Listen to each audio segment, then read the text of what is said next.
record. Okay, and then when you Disease. A Lubbock native, he completed his undergraduate degree at Texas Tech University, his master's at St. Mary's University in San Antonio, and his doctoral from Indiana State University. He returned to Lubbock in 1990 after having been on the faculty at UT Southwestern Medical Center in Dallas and established the Department of Biobehavioral Medicine at St. Mary's Hospital. He has been in private practice since 1991 and has served on many committees and charity boards in our community. In October of this year, he led the effort to keep the health department open for the city of Lubbock. So Dr. Carr, come on up.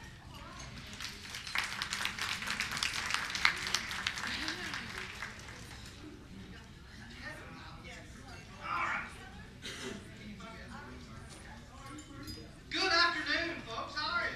Good. You know, I'm so pleased to see such a good group of people. For almost 20 years, I was head of patient services for the National Kidney Foundation. And unfortunately, the foundation went away, but we're now in the efforts of talking about bringing back something local that will raise money here to help provide for the people who are right here. And y'all are the people. And so we're certainly glad to see you turn out, because this is these kind of events that really encourage us who provide services to know that you're interested, you want to find out information, and you really care about what we're trying to do. Have you had a good morning already? Okay. Who's got the best door prize? Oh, they're right there. Okay. You know, when we for many years we had a day for youth symposium, and I remember that as head of patient services that we always gave out good door prizes. And I'm really pleased that we're doing that again today, because of course one thing we found out was that we almost had some fist fights when we had really good door prizes like we do, because when we pull your name out of the fishbowl, at first we pull your name out and then we just throw it away, right? But then we'd always have the big grand prize at the end, like a television or something, which I tell you we will again. But people would get mad. They'd come up at the breaks and stuff, and they'd say, I want my name back in that fishbowl. You know, I want to get that television or whatever else we gave away. So we have learned from that, and so we hope that as we continue to do these in the future, that we'll have more of these kinds of things for you. This is always going to be an evolving process.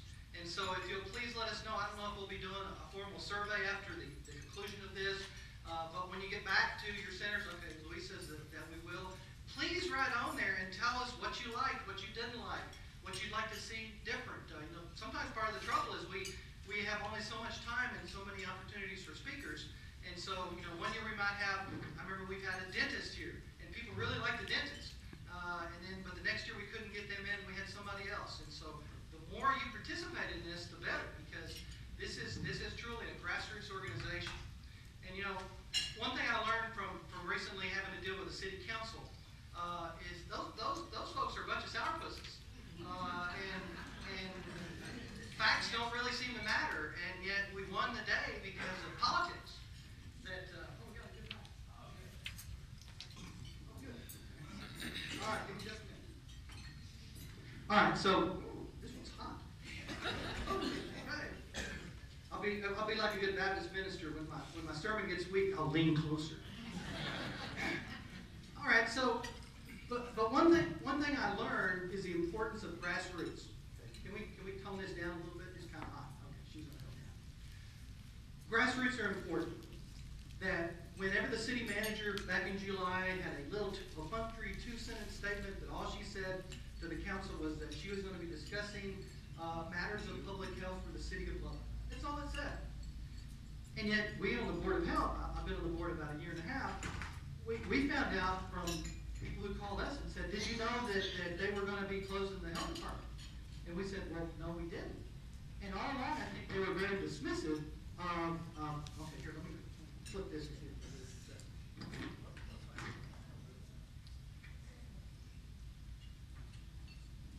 Okay. Can y'all still hear me? Okay, good. So what happened was that we found out in August that they were going to close the health department, and it was a done deal. Some of y'all may have seen the clip on television where the Board of Health, we invited the city manager to come out and talk to us. And I had some questions. And after she finished her presentation and I started asking her some questions, apparently she didn't like me asking her questions, and she said, Dr. Carr, I'm not going to answer any more questions. And after I got up from having a seizure, like that, she at that point said that she had the votes on the council to close the health department. And I just decided she was wrong. And what we proceeded to do in the next 60 days is that we got people together who met down at St. John's Methodist Church. And each time we had like 4 different meetings. Each time we had better than 100 people. And we decided, or they decided, as I did, that she was wrong. And we proceeded then to get 6,000 signatures on a petition. And we were block walking. The County Medical Society was very helpful. They gave us postcards. We were sending those out to people and asking them to mail to their congressperson, to the mayor. And in the end, walking into city council just a week and a half ago, I still wasn't sure that we were going to be able to pull this off because of a lot of the kind of the snide remarks and a lot of criticisms and what, frankly, I thought were a lot of distortion. But I think what happened is we walked in there and we said, council people, oh, by the way, here's 6,000 signatures, and I knew I'd probably made some pretty good points whenever my own congresswoman or my councilwoman said that she didn't like the fact that I threatened her with an email. You know what I told her? I told her that if you vote against my resolution, I'm going to work diligently with other individuals and organizations to ensure that you don't get reelected. And I'll give credit to Councilman Price and Councilman Hernandez, who both observed that all I had said was a political reality, was that they're there elected for us. And if we don't serve what we believe is the consensus of the people, they're not going to be reelected. But it proved, and enough about that to jump over what I want to talk about today. It proved to me that when people come together, anything can happen. And yes, so often I think we get disheartened, we're told, well, there's nothing we can do. I mean, I'm just one person. But, there was really myself and Dr. Linda Bryce were the core of the coalition that really got things going. And what happened was, is I would go home at night, and you're seeing this now in the social media. I'd go home at night, and we'd set up a website called publichealthlubbock.com, because this fight didn't know it yet. But people would go to the site, and then they'd sign up for our email list. And I'd write a little email, and I'd push a button, and it went to 600 people. And that's what helped get this thing organized. So this fight's still going on at City Hall, and I hope that I can recruit you to take an interest in it and perhaps support us if you feel like it's right. Because the mayor and some of the other ones are still sharpening their knives, trying to get rid of it. And I've learned a lot about public health and the importance of it. And we don't need to not have a health department. And even though they say that transferring services out, it would still be a health department. It's like, no, it would. A post office box is not a health department. And so that's enough about that. But to jump over now and to talk about why we're here today. Because, when we're younger, we're invincible, right? That when I was 20, I was made out of metal. Bullets couldn't hurt me. I could just go anywhere, drive as fast as I want, do anything. But now, at 54, I hurt myself sleeping. How you wake up and you go, oh, Well, what happened? I don't know. I was asleep. And so the thing is that as we get older, we learn that we have maladies. We have troubles. And so as the comedian George Burton said, if I knew I was going to live this long, I would have taken better care of myself. And so that's the key is that it's learning to listen to your body. And some of y'all are here because you, in fact, have some form of kidney disease. Others of us are here because, for example, I'm a type 2 diabetic. I have a funny arrhythmia. Every third beat of my heart, I'd be a little bit off. I've got the triglycerides that everybody has and all sorts of other problems. And every morning I take all these different pills. And I don't mind most of them except for those fish oil pills. Aren't those kind of tough to get down? I mean, it's like taking a trout and cramming it down your throat. And then the burps kind of aren't so good either later on. But, you take it because I want to stay well. And so I used to think wellness was the absence of disease. Now I think wellness is the management of the diseases I have. And so because I take my medicine, because I go to my physician, because I do the other things, I'm better. But now, as a Christian, I can tell you, I sure like the fact that I've been forgiven because I'm not perfect. I see some of y'all eating that pretty good cherry cobbler back there. remember the rules of health. And dieting, you know, if you're in a hospital, it doesn't have the calories. Okay, so we're in a hospital, so enjoy yourself. And just avert your eyes as you walk by the dietitians back there. They're looking at you and they're looking at what you eat. That's a bad thing. In my clinic, I have my two partners are family practice doctors, Dr. Adonis and Dr. Chris Rose. And Dr. Rose is my PCP. And he'll come over at lunch and scold me. You know, I'll be having my little healthy choice TV dinner, and he'll say, good. And then he'll say, but what are you doing eating those Cheetos? Everybody's got a little sin. So, you know, just keep working on trying to do better. But as a psychologist who deals a lot with health, that one thing that I see is that when you move from being that invincible younger person to having something happen to you, perhaps something sudden, or perhaps something more insidious and more chronic. You know, the bad thing about diabetes, it won't get you real quick. Okay? That people will sit there and say, oh, I can tell when my sugars are high. And people with blood pressure will tell you, oh, I can tell when my blood pressure is high. And of course, the answer is no, you can't. And so I actually walked around before I was diagnosed. I was easily low in 300 blood sugars and felt fine. And then we caught it on just a routine physical, and it was like, oh, so I had to start watching. And so the idea of we change, and so as a psychologist, I've spent 20 years looking at how people handle these changes. And I think that you know, I'm a wordsmith. As a psychologist, I talk. Okay? So if you want to know the difference between a psychologist and a psychiatrist, is a psychologist is not near as lethal as a psychiatrist. Because we don't have any medicines that we're going to have you take that may make you go running naked down the street. Okay? All I do is I know you with bad jokes and words. But words are important. And so how we define ourselves, or how we let society define us, is real critical to how you manage yourself. And see, so I'm talking to everybody in the room. I don't care if you have a known disease, or if you're as healthy as a marathon runner.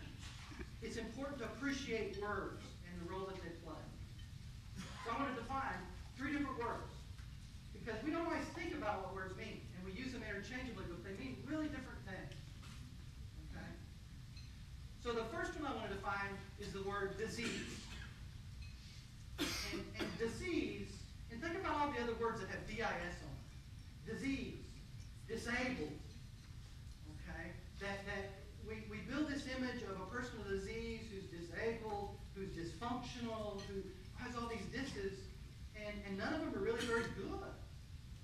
And so if you become your disease, then in a sense you've lost some of that fight.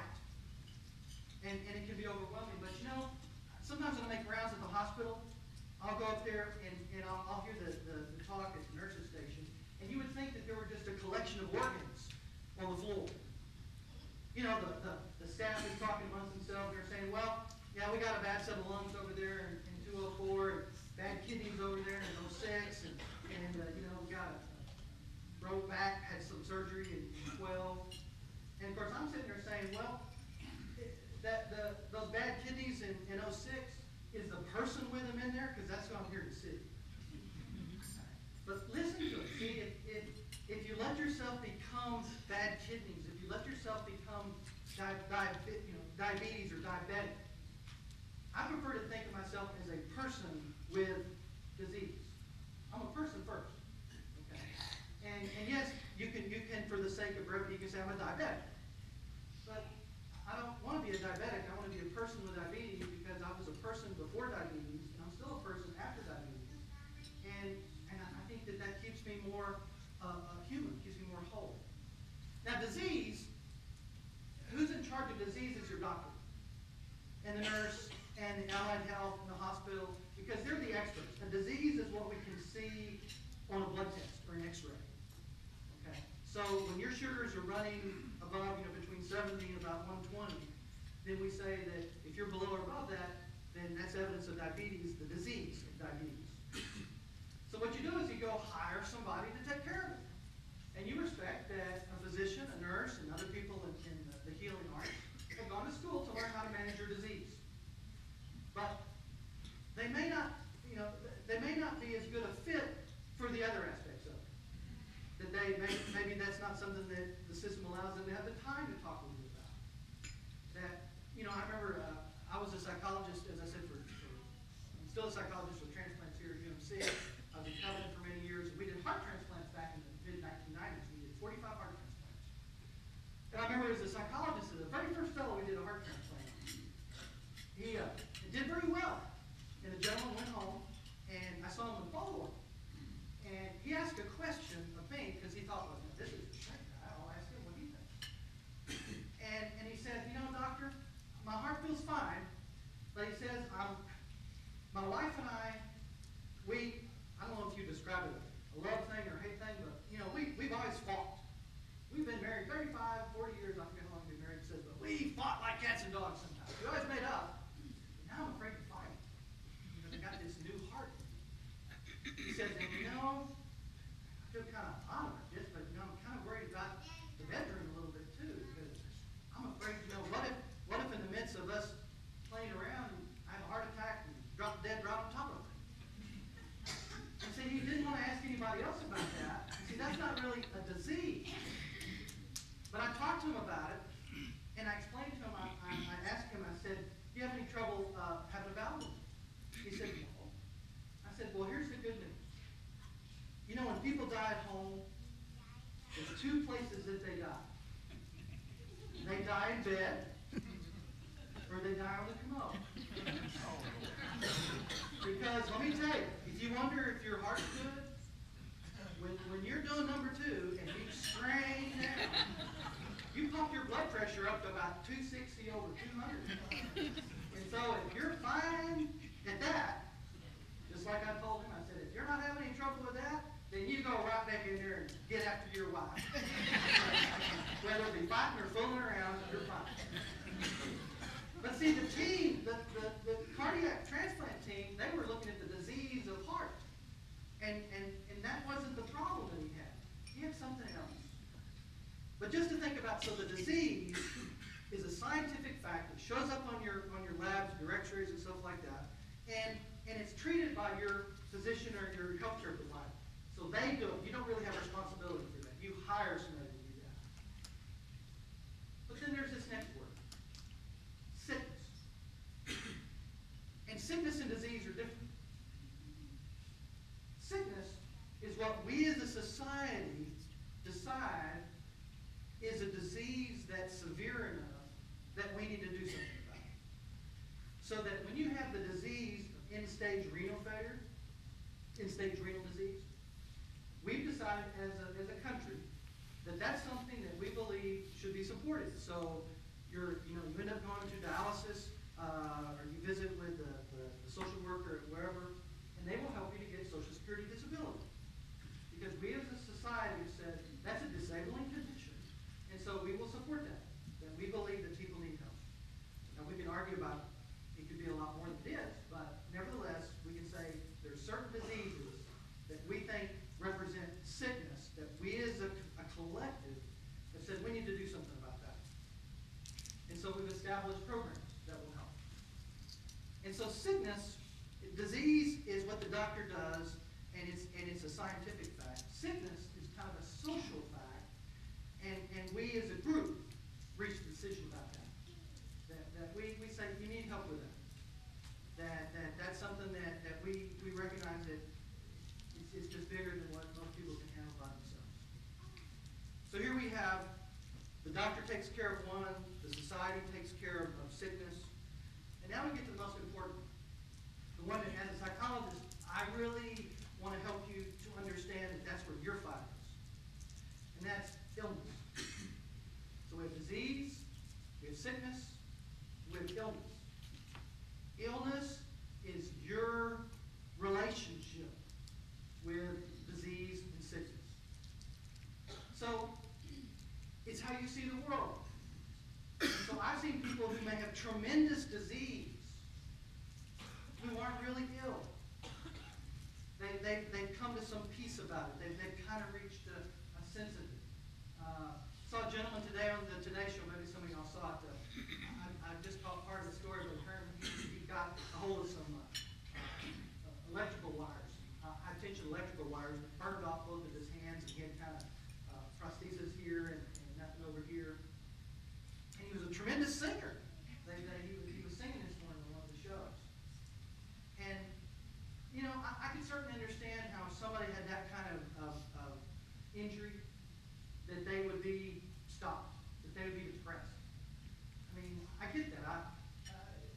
the mystery is the people who aren't. See, the trouble is, all of the healthcare providers in this room and in this great hospital next door, we all learned a whole lot about disease and sickness, but we don't know much about people who aren't ill. They don't come see us. Okay, they function. You know, it's rare that I can't recall anybody ever coming in my office saying, you know, really, Dr. Carr, I'm doing fine. I just want to come by and see how you work. I don't get much of that. But those are the people I want to know. I remember there was a gentleman named Bruce. And Bruce was a bad type 1 diabetic. Diagnosed as an infant, had not chosen to take care of himself as a teenager, as most teenagers may do. And by the time I saw him in his late 20s, my brother, who's an orthopedic surgeon here, had whittled him down. Okay? And now he was taking care of himself now. So his sugars were good now, but along the way, he had lost, he had his thumbs and 1 finger on each hand. He had bilateral below the knee amputations on his legs. He had diabetic retinopathy, couldn't see very well. He just had all sorts of peripheral vascular disease. I mean, the guy was a train wreck when it came to what diabetes can do to you. And so when I get this consult and it said, you know, please consult and evaluate for depression. You know, my first thought was, I can phone this one in. Who wouldn't be depressed? And that was my introduction to Bruce.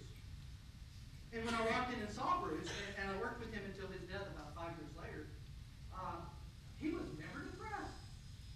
Darndest thing I've ever seen. But I so enjoyed meeting him because I wanted to know more about that guy. Because he didn't fit the model. I mean, don't y'all all know somebody that's like that? That you look at him and you go, God, their life is just trouble. And yet you go visit with them and they're upbeat, they're happy, they tell you a joke. And we need to study those people because we don't see them that much. And throughout the years that I worked with Bruce, in fact, at the end, he developed a staph infection in his knee.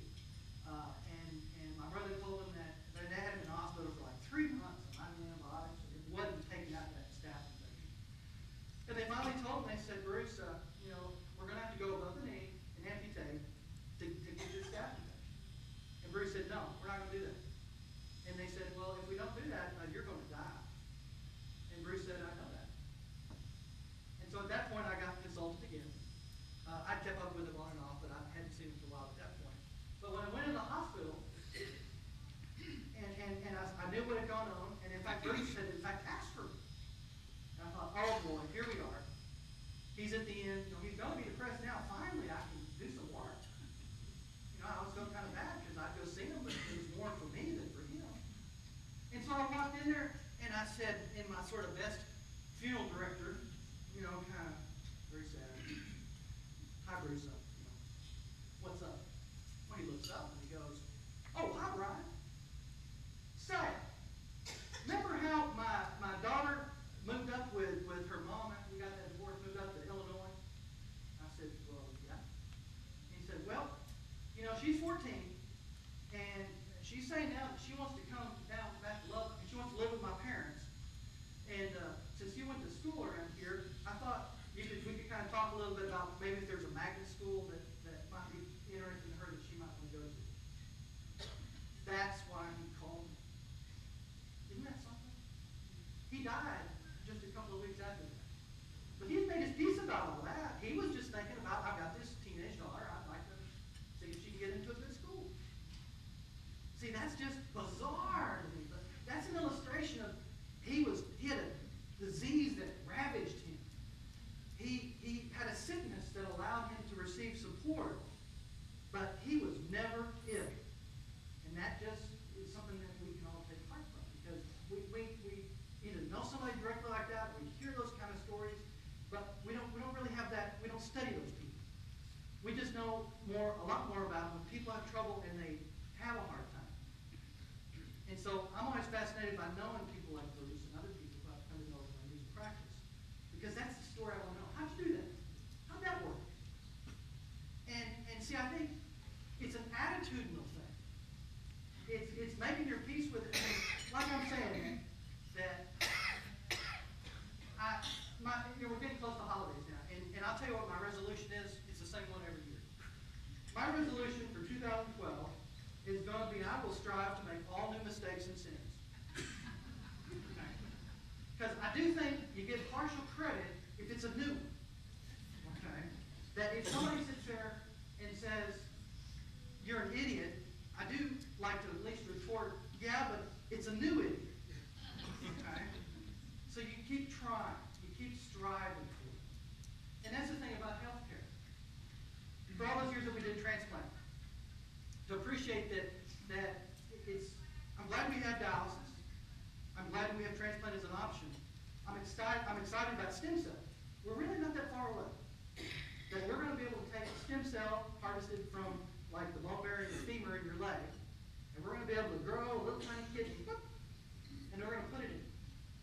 And we'll solve that part of the problem. Now I can tell you as a psychologist though, I don't think people are going to get that much smarter about their choices.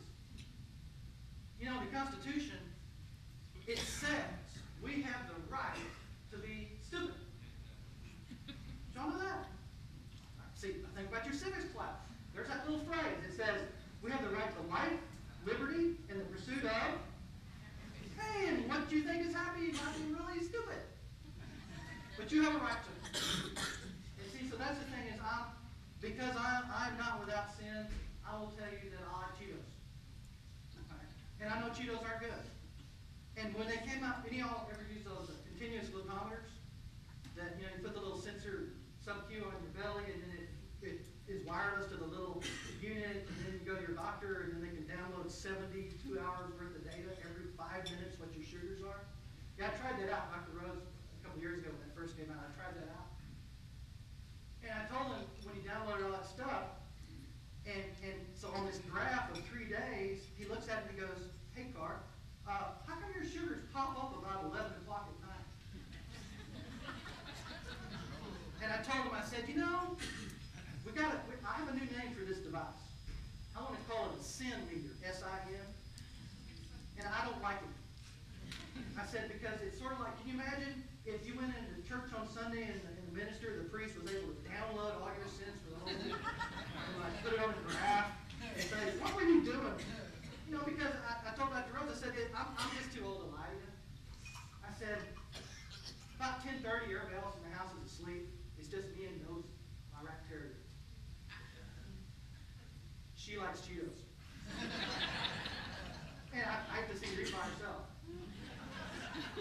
So what he did is we gave me a little bit more Amarillo in the evening, and I was told to not eat Cheetos. And some days I do better than others. But see, that's my illness. That's a part of it. And I think within that illness is a concept. That's where your power is. And yet, see, if we let disease become who you are, you'll become powerless. If you let yourself be the sickness that society says you are, you'll be powerless. And yet we tend to do that. We tend to be passive in our care. And I tell you that nowadays, you have to be a part of your healthcare team. That my dad was a pediatrician here for 60 years. From 1952 to 1992, and practiced, did local tenants and other stuff. 87, he's still going strong. They're busy playing biggie in the home. But he kept his index cards, you know, he knew every patient. And his medical files were a 5x7 index card. And I remember as a kid growing up in the 60s that we'd go out to eat somewhere and Dad would say, here, I need to go by and check on somebody. We'd be out there in this little Studebaker station wagon, sitting out front while he ran in to see somebody. And, you know, that kind of medicine doesn't exist. And like it or not, it's just not there. So you have to be in charge. You want to know your stuff. Now, respect your physician, respect other people you work with and your healthcare providers, that they have knowledge. But don't be afraid to ask questions. And sit there and say, well, what about this? What about that? If you know, most of us are on many different medicines. Have a good relationship with your pharmacist. Fill all your medicine at one pharmacy. So you can sit there and grab them every once in a while and say, hey, is this a good regimen? Because you may have some medicines that don't go well together, prescribed by different doctors, that can cause you all sorts of troubles. So you need to know. So see, there's an empowerment in terms of if you don't have to be ill. Know about your disease, understand understand sickness and what programs and services might be available to you, and that's how you can be not ill. And that's critical because, you know, if you have something that's just like, if you got a bad knee, you go see my brother, it's kind of an in-out, he works on it, makes you hopefully a little bit better, and that's it. But something like diabetes, kidney, heart, that's there every day. And so you want to deal with it every day. It doesn't take a lot of time. But just be a part of that and say, you know, just like if you have an old car, just make sure you get the oil change, get some tune-ups, take care of it. And it will last a long time, right? And so that's the illness part of this. And I think that, you know, I always like to recruit people and say, most of y'all will never come see me. You won't see any kind of mental health professional. There's not enough of us, even if people did. So I really want to recruit you to do it. And to help other people not to become a disease, not to become sickness. And sit there and say, I have some control here. And to ask questions about it. Because a lot of times I think what happens is you go ask questions of people and they go, oh yeah, well we can do that. You just have to ask and keep informed about it. Even you know, we have many of the tables around here today. Be sure to talk to these people. Because of their participation and their support, that's how we're doing this. Okay, that lunch, I think that was a good lunch, don't y'all? It's about $2,000. And thanks to the people here and other donations that we've had, that's how we got it. So see, that's a grassroots effort. Go tell people that you appreciate it. Now, I was eating I stopped at a Whataburger the other day, and a young girl was working, and she came out, I guess twice, and came out and asked if I needed anything or if I need some more tea or something. And I thanked her. I said, you know, I put myself through tech at those kind of jobs, and I really appreciated that she was trying to give me good service. Even though some people would say, well, it's just a fast food joint. Yeah, but, you know, good service is good service. And I think that if you talk to people and tell them you appreciate it, and not just when there's a problem. So I think that that's part of the key here, is let people know when they're doing it right as well as when they're doing it wrong. Now, just yesterday I was reading Time Magazine, and that Chris Matthews, who does a show on television called Hardball, he's written a book entitled 5 Things John F. Kennedy Could Teach Us. And, you know, I think for many in our generation, Kennedy was a real inspiration. Not a perfect guy, but he had a vision. And see, I think that's sometimes what we lack when we get a disease, a sickness, an illness, is that there's not anybody there to help us really understand, well, what are we supposed to do? And so I think you could say in our society now, there's that sense of disenfranchised, that, oh, well, what can I do about this? But again, as evidenced by what happened in the health department, there's a lot we can do when we all come together. And Matthews makes these 5 points, which I think are absolutely true. First off, you've got to ask. If you're passive, you will be passive, and you will get passive care. Now, we don't want you to be too grumpy, but I do want you to ask questions. Ask for things. I can tell you that, for example, there's a tyranny of the price tag. Here we're coming up to the holiday season, right? Let me give you a little tip on shopping. Ladies, if you buy your cosmetics at big box stores, if you go out to Penny's or Mervyn's or any other places, that when you go there and you get whatever you're getting, ask them for your free gift. And they're going to say, oh, I'm sorry, but there's no free gift with that. One more time, very nicely, say to them, oh, come on.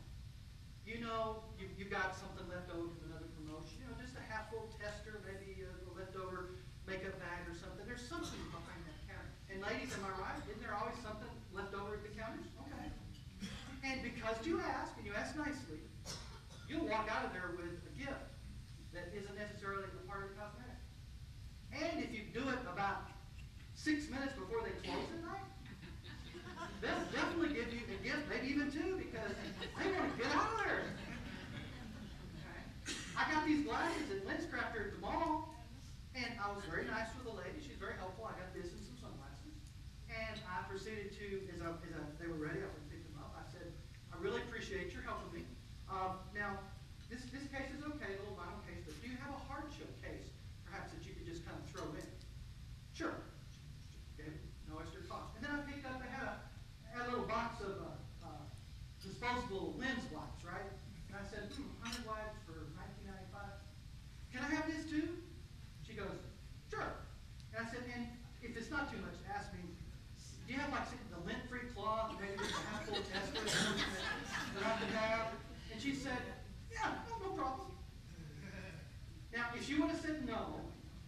I wouldn't have been, I would have been right where I was, right? I wouldn't push anything. But I asked. And I got probably about $40 worth of free stuff. She was happy. I was delighted because I asked. But see, when you don't ask, you don't know. Just ask. And I'm telling you, this holiday season, recognize that right there on the floor, they can give you a 10 to 20% discount. And they don't have to check your email. So the worst thing that happens is to say, hey, okay, so this is the last vacuum cleaner you have. The floor one here, how about take 20% off and I'll buy it? Worst thing that happens is they say no. You'll be surprised how often they'll say either just, sure, and you feel better because you got 20% off. Or they'll come back, if any of y'all watch like Pawn Stars or some of these other things on TV, it's like they'll come back and say, how about 10? And then you settle on, how about 15? Deal. Okay? But you gotta ask. And see, so if you look at the same thing when it comes to your health care, don't be afraid to ask. There are no dumb questions, and just to say, well, can we do it this other way? It's like physicians don't always know the cost of medicine, and so for a while I was taking a lot of Actos, and Actos is expensive. And so that's why we added Ambril, because I get Ambril generic for like $10. And it's working for me, and otherwise it would have been a couple $100 just because I asked. Okay? So don't forget to ask. That's the first thing. And if you think about what John F. Kennedy did, think about that famous speech where he says, ask not what you can do or what your country can do for you, but what you can do for your country. Okay? So I think the more that we can all say, we want to help. And by showing up here today and hopefully other things, you will have responded to my asking for your help. Second, create a band of brothers and sisters. That's one thing I'd say from this recent health department stuff is I've been to organizations I didn't even know existed before. Tejanos Democrats. Anybody know about the Tejanos Democrats here? They meet over at the Union Hall right by the health department. That's a lively bunch. Okay, I was there on Saturday morning, and there's this one fella, Armando Gonzalez. Everybody knows Armando? He's hot, man. He goes. At first, I wanted to sit him down and say, hey, brother, we're on the same side here. Okay, because he was ready to occupy something. But the thing is, coming together is what brings us strength. So around us, to think about how we're all brothers and sisters, that we are each other's keepers. And it doesn't mean that we're just going to always support each other completely, but if we can keep a dialogue going and saying, there's a good cause. I was talking to a fellow yesterday whose daughter's boyfriend got really beat up over in Monterey, and he was rather incensed because LISD cops are on the campus, but they didn't do anything. And I said, violence is a problem in our society. And I'm sure if you go to talk to Dr. Garza at LISD, she's going to tell you, we don't have the money. Don't have the money. Isn't that always what we're hearing now? Don't have the money. Well, I'm thinking, I bet you there's enough parents and other interested people that we could do like a neighborhood watch kind of thing. And people would be willing to go to like a 2-hour training program, and one day a month, maybe we could put them out there in that parking lot with a walkie-talkie. And I think kids would behave a lot better if there's just adults just watching. And it wouldn't have to cost anything. But see, we've got to band together to come up with those kind of ideas. Not everything has to cost money. And so I think that the more we can have a visibleness, the more we can see that together that we can do that and not feel like, well, I don't count. Well, enough of us, we might all be little mice, but enough of us, we become a great big mouse. Okay? And I saw that last Thursday when the council just, oh man, it's like they sucked a big old lemon when they voted 7-0 to agree with the resolution to keep the health department. Because there were just too many mice in that room, and they weren't sure that they could survive. So it worked. So again, Kennedy talked to us as banding together as brothers and sisters. Take responsibility. Again, if you remember that Kennedy, after he was elected, had the Bay of Pigs, which he listened to his military advisors. And they said, we need to invade, and look at the disaster that was. Shortly after that was the Cuban Missile Crisis. And this time, the advisor said, well, we either need to sink those boats or invade Cuba. And Kennedy said, I fouled up that last time. I need to think about it. And that's how we got the embargo. Because he took a little time and said, let's do a different approach. And I think that when it comes to us as people in our diseases, take responsibility. And again, I'm not saying you're going to be perfect in every choice, but be mindful of it. Talk with your kids. I do a lot of the learning disability evaluations and stuff for Texas Tech Athletics. And recently I've been testing a lot of the baseball players. And they all chew or dip tobacco. And I tell them very nicely, I'll say, now, I'm sure your mom and other people have mentioned this, but you really need to stop with the tobacco. It's not good for you, and if you've tried the past, keep trying. And so if there's any of y'all that are smokers in here, keep trying. Because when you quit, there's still a benefit no matter how long you've been doing it. But you got to take responsibility. You got to say, this is a concern for us. This is, reach out to other people. And even if people see it kind of negative, to sit there and say, hey, bro, maybe think about, here, let's go take a walk. Instead of sitting around here just drink a beer, let's go take a walk. Let's maybe not drink so much beer. Let's go do something else. Take responsibility for yourself and for other people. And let's all band together and help with that. Believe. Now, I think Kennedy was really good at that. He once said that our problems are man-made. Therefore, they can be solved by man. And man can be as big as he wants. No problem of human destiny is beyond human beings. I'm not saying that there aren't things that are issues that God has. But I think that we can all realize that we can solve these problems.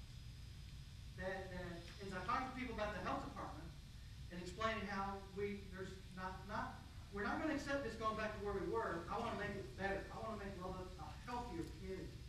And I believe that we can do it. And yet I think it's going to require all of us to look at some different issues in terms of how maybe tax money is spent, or if we need to set up a charity organization so that we're not going to go back to the taxpayers, that we're going to each reach in their own pocket. I believe that we can do it. That it was just understood that when my father moved here, or when he was from originally, but when he came back after medical school, the other pediatricians just came to him and said, this third weekend is your weekend to have the sick baby clinic. It was just understood. Public service was a part of it. And they believed that they could make a difference, and I think that they did. So we need that vision that says we don't have to accept that Lubbock we're number one in teen pregnancies. We're almost double in STDs in Lubbock. That we have, we're one of the fattest cities in Texas. We have about twice the rate of high blood pressure. I think all these things we can believe we can do better and take that responsibility.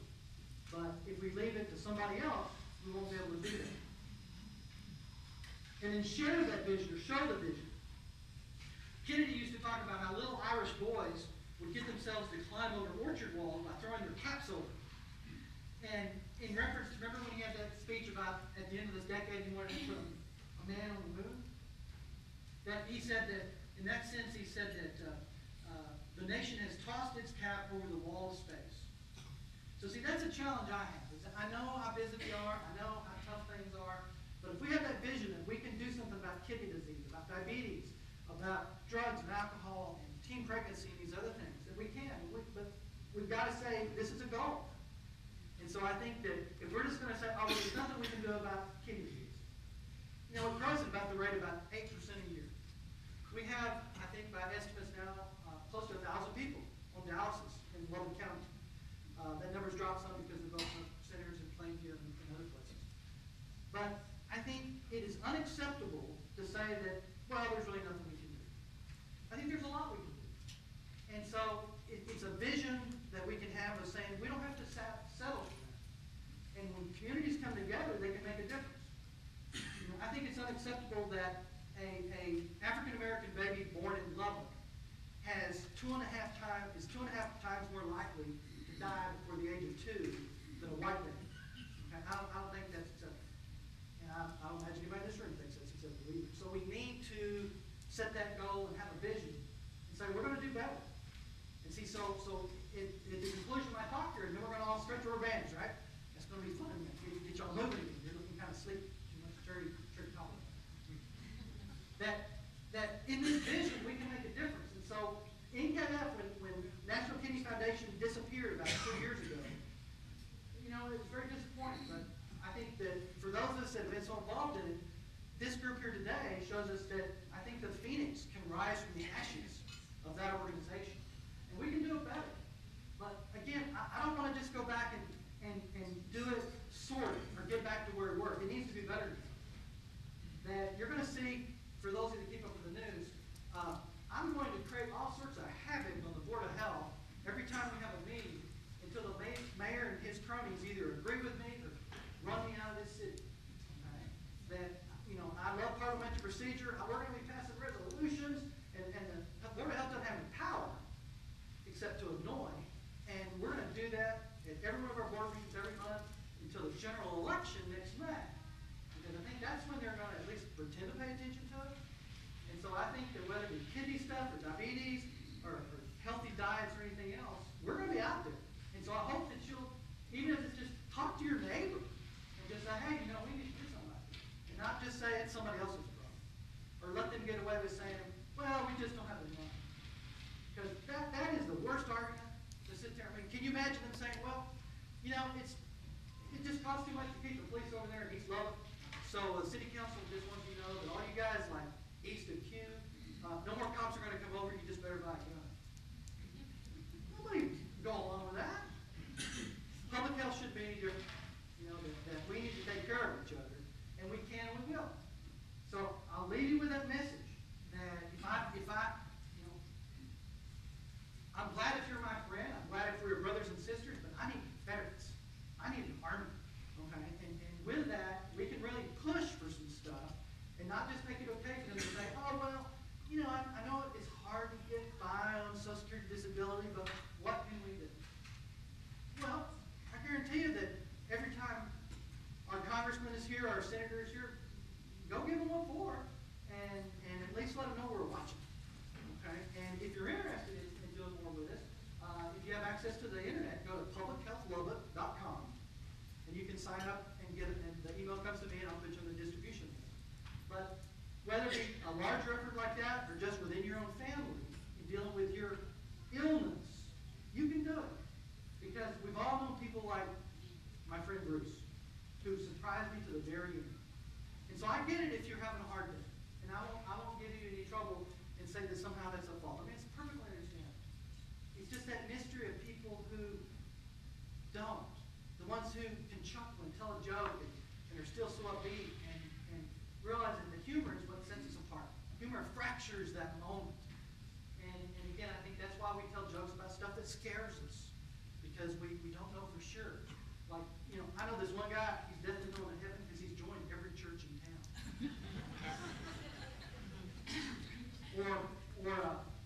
Have you heard about the Pope? I'll tell a good Methodist joke. Even though it's an interchangeable joke, so if you Baptists want to steal it and use it, like about us Methodists, you can. Okay, last joke. So there's this Methodist fella that he's in a little town over in the Panhandle, and he's away from home, his home church, and it's Sunday, so he sees this sign that says non-denominational church.